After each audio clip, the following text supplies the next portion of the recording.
Olá, eu sou a Valéria, membro do projeto de pesquisa Educação Básica e Estudos Lusófonos, e hoje eu vou conversar com vocês sobre tecnologias digitais da informação e da comunicação e jogos nas aulas de língua portuguesa.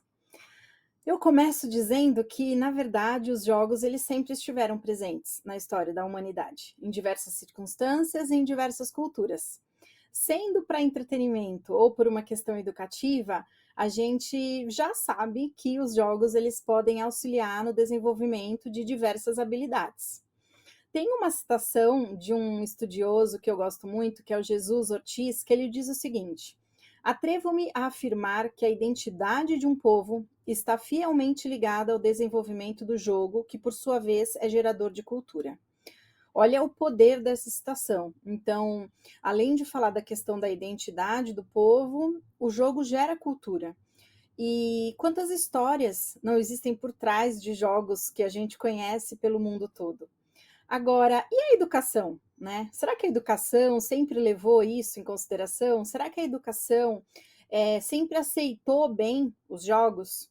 E aí eu digo para vocês que não, né? Eu brinco até aí com uma imagem de game over, porque nem sempre o jogo foi bem visto pela pedagogia tradicional. Muitas pessoas acham que o jogo é só brincadeira, que o jogo é só diversão e que ele não pode ser utilizado no contexto educacional. Isso fez durante muito tempo que efetivamente alguns professores tivessem problema para aplicar jogos em sala de aula. Só que a grande questão é que o jogo pode verdadeiramente auxiliar na formação integral do alunado. Então, ele pode ser uma ferramenta muito positiva para a sala de aula. E, de maneira geral, além de, claro, né, se a gente pensar nos jogos físicos, auxiliar no desenvolvimento motor, na estrutura corporal, existem jogos que eu posso também desenvolver habilidades cognitivas, além da questão socioafetiva. Então, os benefícios são muitos. Eu elenquei alguns para vocês, para que a gente pensasse nessa possibilidade educacional. O jogo traz ludicidade para a sala de aula, potencializa o pensamento, aprimora comportamentos, auxilia na aprendizagem, ensina estratégias, leva à compreensão de regras, trabalha sentimentos, desenvolve o controle emocional, cria amizades, evidencia o trabalho em equipe, oferta entretenimento, melhora a organização pessoal. Ufa! Então, como é que a educação, durante um tempo, se negou a fazer uso dessa ferramenta, né? E uma outra questão importante para a gente levar em consideração é que a maneira como as pessoas agem num jogo ou reagem a determinadas situações mostra muito sobre elas e sobre a sociedade. Nós estamos, inclusive, vivendo reflexões muito importantes sobre o mundo do futebol, em que um jogador ele tem sido alvo de situações racistas e as pessoas estão inseridas numa partida de futebol dentro de um estádio. Qual é a postura que essas pessoas têm? Então, elas estão ali pelo futebol, mas para ofender?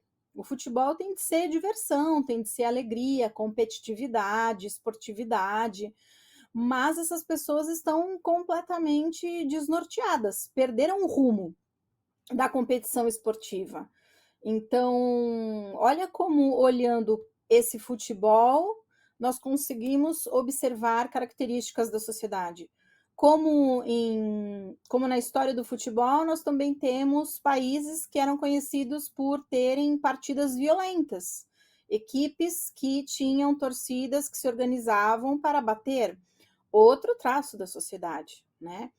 Agora, no contexto educacional, o que a gente sabe é que o ensino hoje tem de auxiliar numa participação mais ativa do aluno. E os jogos podem funcionar como um caminho para que esses jovens apareçam nos momentos coletivos ou individuais de aprendizagem de uma forma muito satisfatória. E não pensando só no aluno, mas também pensando no professor, é cabível nesse momento dizer que eu, como professora, por exemplo, quando crio um jogo, também estou desenvolvendo habilidades. Então, é um exercício de reflexão sobre um objeto do conhecimento que eu tenho de inserir num jogo e eu desenvolvo a minha criatividade. Então, o jogo não é só interessante para o aluno, também é interessante para o professor. Como vocês veem até aqui, então, podemos levar em consideração que há muita riqueza por trás da utilização dos jogos. E tem uma outra citação do Ortiz que eu gostaria de ler para vocês agora, que diz que o jogo é um fenômeno antropológico, que se deve considerar no estudo do ser humano. É uma constante em todas as civilizações, esteve sempre unido à cultura dos povos, à sua história, ao mágico, ao sagrado, ao amor, à arte, à língua, à literatura, aos costumes, à guerra. O jogo serviu de vínculo entre povos. É um facilitador da comunicação entre os seres humanos. Acho muito rica essa citação. Tem muita informação nessa citação. E o que mais faz com que eu goste dela é a questão do vínculo entre os povos. Nós temos Jogos Olímpicos, num primeiro momento, talvez essa seja a lembrança mais de união esportiva, né? Mas existem várias possibilidades para a gente buscar essa união por meio dos jogos. Então, vamos jogar, né? E aí a gente chega então à conclusão que o jogo, além de trabalhar com questões da construção do conhecimento, ele também pode trabalhar com a afetividade. E aí isso é muito interessante, porque talvez a luta de alguns professores seja exatamente essa. Como é que eu vou ter um afeto na relação com o meu aluno? De repente o jogo consegue isso de maneira mais natural, porque quase todo mundo fica envolvido numa situação de jogo. Então, por que não tentar? E aí eu trouxe aqui algumas possibilidades, muitas delas simples, mas que podem gerar muitos frutos. Então, pensemos, por exemplo, num jogo sobre sinônimos, né? A gente pode fazer um jogo sobre sinônimos em que no 6º ano, por exemplo, eu ofereça uma palavra para o aluno e peça para ele me dar um sinônimo. Posso até dar, por que não, algumas alternativas, e aí o aluno tem que me dizer qual é a alternativa certa. Esse jogo, por exemplo, pode auxiliar o aluno na ampliação do seu vocabulário. E aí posso jogar coletivamente com uma turma para criar uma dinâmica mais gostosa em sala de aula.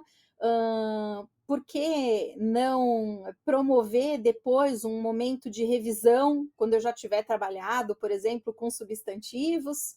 Então, as possibilidades, elas existem. Da mesma forma, posso fazer um jogo, na verdade, sobre antônimos, ainda no 6º ano, por exemplo, ou quando eu estou trabalhando com alunos que estão aprendendo língua portuguesa, alunos estrangeiros, e aí a ideia é a mesma, qual é o antônimo? Tem a palavra, tem as alternativas e eu vou ampliando o vocabulário desse aluno. Mas posso trabalhar também com outras questões, então, de repente, eu tenho que trabalhar figuras de linguagem com os alunos, por exemplo. Aqui no Brasil, nós trabalhamos figuras de linguagem nos anos finais do fundamental, do 6º ao 9º ano, que é quando os alunos têm entre 12 e 14 anos. As figuras são trabalhadas ao longo dos anos, mas no 9º ano, por exemplo, temos de fazer uma revisão de todas as figuras aprendidas. Depois, na sequência, no ensino médio, que é quando os alunos têm de 15 anos até 18, mais ou menos, 17, novamente eles têm as figuras de linguagem, principalmente pelas questões que envolvem as análises literárias. E aí, alguns alunos sofrem com os nomes. Eles até entendem a funcionalidade de uma figura de linguagem, mas se confundem com o nome. Então, por meio de um jogo, de repente, eu posso trabalhar essa questão. Posso ofertar frases, por exemplo, e solicitar que eles digam quais são as figuras de linguagem presentes nessas frases. Se eu não quiser dar a frase e perguntar qual é a figura por causa dos nomes complicados, posso pensar num jogo da memória, né? E aí o jogo da memória vai ter duplas de cartas. As cartas laranjas são aquelas em que os alunos sabem que eles vão ter uma frase. As cartas amarelas, os nomes das figuras de linguagem. Então, eles vão sempre ter de tirar nesse jogo da memória uma carta laranja e uma carta amarela para encontrar os pares. O aluno tem que fazer a leitura, o aluno tem de lembrar para que serve o pleonasmo, por exemplo, e observar a aplicação numa frase. De forma lúdica, ele pode finalmente, às vezes, compreender uma figura de linguagem. E posso usar os exemplos de jogos que eu já mostrei como o jogo da memória também, né? Então, nos sinônimos, 2 cores de cartas. E aí os alunos têm que virar uma carta rosa e uma marrom, para daí achar o par de sinônimos. A mesma coisa no de antônimos. E posso também, por que não, inserir nos jogos materiais autênticos. Posso colocar uma peça publicitária, posso colocar uma música. Então, eu poderia, por exemplo, num jogo, escolher usar um trecho de uma música. Eu trouxe aqui para vocês a música Mina do Condomínio, do Seu Jorge, que diz mais ou menos assim: tô namorando aquela mina, mas não sei se ela me namora. Mina maneira do condomínio, lá do bairro onde eu moro. E aí, após a leitura, a gente pode até tocar a música, né, em sala de aula, para gerar ainda mais sensações de diversão nos alunos. E aí eu posso, na sequência, perguntar para eles, né? Qual é a figura de linguagem que você encontra nesse trechinho? Novamente, o aluno vai fazer a leitura, o aluno vai observar o sentido, e aí ele acaba respondendo. Valéria, com conteúdos mais difíceis, né? É possível também trabalhar jogo com conteúdos mais, de repente, da norma padrão da língua portuguesa? Por que não? Eu tenho um jogo que é o Concorda ou Não Concorda, que é um jogo de concordância nominal e verbal. Então, imaginem que nós estejamos trabalhando esse conteúdo com os alunos e aí trabalharemos a norma padrão da língua portuguesa, né? Pego frases que são ditas no dia a dia e trabalho com eles. Então, a frase está de acordo... qual é a frase que está de acordo com a variedade padrão da língua? E aí o aluno lê, por exemplo, as 3 frases e tem de dizer qual delas está de acordo com a norma padrão da língua portuguesa. Um conteúdo mais denso, muitas vezes, estrutura das palavras, aquele momento em que a gente ensina radical, desinência, sufixo, prefixo. Também posso, da mesma forma, trabalhar com os jogos. Pego um verbo, dou as alternativas e pergunto A, B ou C. Novamente, coletivamente, isso é muito interessante em sala de aula. Muitos professores têm dificuldade com revisão que é feita para a prova. O jogo pode ser utilizado como uma revisão. E eu já pedi para os alunos criarem jogos. Isso é muito interessante. Então, em algumas situações, eu preparava um jogo para revisar um conteúdo para a prova, mas em determinadas situações, eu dividia a turma em grupos e aí eles criavam perguntas para nós. É outra possibilidade. Esses jogos, num primeiro momento, eu sempre fiz com papel mesmo, né? Depois, quando a internet começou a existir, eu migrei para o digital, mas eu continuava com os jogos em papel, porque os alunos gostam também de ter esse contato com os jogos em papel. Alguns deles eu fazia, inclusive, no formato de tabuleiro. Então, a cada casinha do tabuleiro abre uma pergunta e aí o aluno tem de responder digitalmente ou é um tabuleiro que eu imprimia no papel e o tabuleiro era posicionado em cima da carteira. Na atualidade, eu não posso deixar de falar do metaverso. Valéria, será que dá para fazer jogo no metaverso? E aí eu já posso dizer para vocês que sim. Meus alunos da graduação têm produzido jogos digitais, por exemplo, no Roblox, que é uma plataforma que permite com que o usuário crie todo o cenário e crie a estrutura que ele busca construir. Nessa imagem que vocês estão vendo, há um palco, então as minhas alunas construíram um palco, colocaram tablados, e nesses tablados existem cantores da música brasileira. Nessa próxima imagem, por exemplo, o cantor que aparece é o Vitor Clay. É um cantor que recentemente fez um sucesso muito grande com uma música que fala do sol. E aí o usuário sobe em cima da plataforma, aparece um balão com uma interrogação, e aí a pessoa clica, né? Ela dá um passo no jogo para ver qual é a frase que vai aparecer nesse balão da interrogação. E aí aparece um trecho da música do Vitor Clay. E aí o trecho aí em questão é: "O sol, vê se não esquece". E aí o aluno tem que dizer qual é a figura de linguagem que eu vejo nessa estrutura. O usuário, né, diz prosopopeia, por exemplo, e aí o Vitor Clay responde e acertou. Acho interessante falar que no caso desse jogo construído por minhas alunas, num primeiro momento, elas tentaram usar a gravação real do Vitor Clay, e aí o Roblox não permitiu por direitos autorais.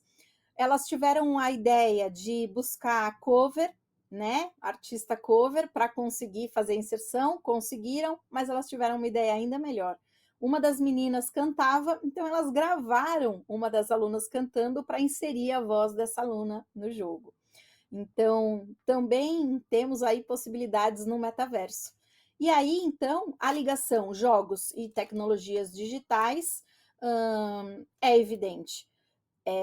Mas será que a educação, assim como rejeitou os jogos, né, rejeitou as tecnologias digitais? E aí eu vou dizer para vocês game over de novo, né? Nem sempre a tecnologia foi bem vista, muitas pessoas julgam que a tecnologia é só uma maquiagem, alguns acreditam que a tecnologia destrói o pensamento humano.